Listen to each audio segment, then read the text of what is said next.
కొబ్బరికాయ కొట్టిన తర్వాత కుళ్ళిపోతే చాలామంది భయపడి ఏడ్చేసిన వాళ్ళు చాలామంది ఉంటారు. ఏం జరుగుతుందో అంటే చెడు అన్నట్టు, చెడుకు సంకేతం కదా కుళ్ళిపోవటం అనేది.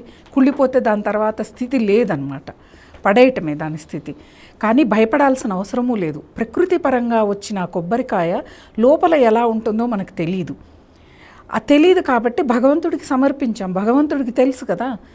ఆ కుళ్ళిన కొబ్బరికాయ వస్తే మంచికి సంకేతం. మన ఇంట్లో ఉన్న చెడు అంతా కూడా కొబ్బరికాయ ద్వారా వెళ్ళిపోయింది, భగవంతుడు తీసేశాడు అనుకోవాలి. మన మానసిక పరిస్థితి మన ఇంట్లో పరిస్థితులకు కారణమవుతుంది. కొబ్బరికాయ కుళ్ళిపోయింది, దీపాలు ఆరిపోయాయి, ఇలాంటి సెంటిమెంట్స్ని ఎక్కువగా మనసులో పెట్టుకొని మానసిక పరిస్థితి దిగజారిపోయిన వాళ్ళు చాలామంది ఉంటారు. అక్కడ సందర్భాన్ని కూడా మనం చూసుకోవాలి. కాబట్టి కొబ్బరికాయ కుళ్ళిపోతే మంచికి సంకేతం, మంచి జరిగిపోతుంది అన్న సంకేతం తప్ప ఇంకేమీ లేదు. అసలు కొబ్బరికాయ కొట్టేదే మనలో ఉన్న అరిషడ్వర్గాల్ని త్యజించడం కోసం.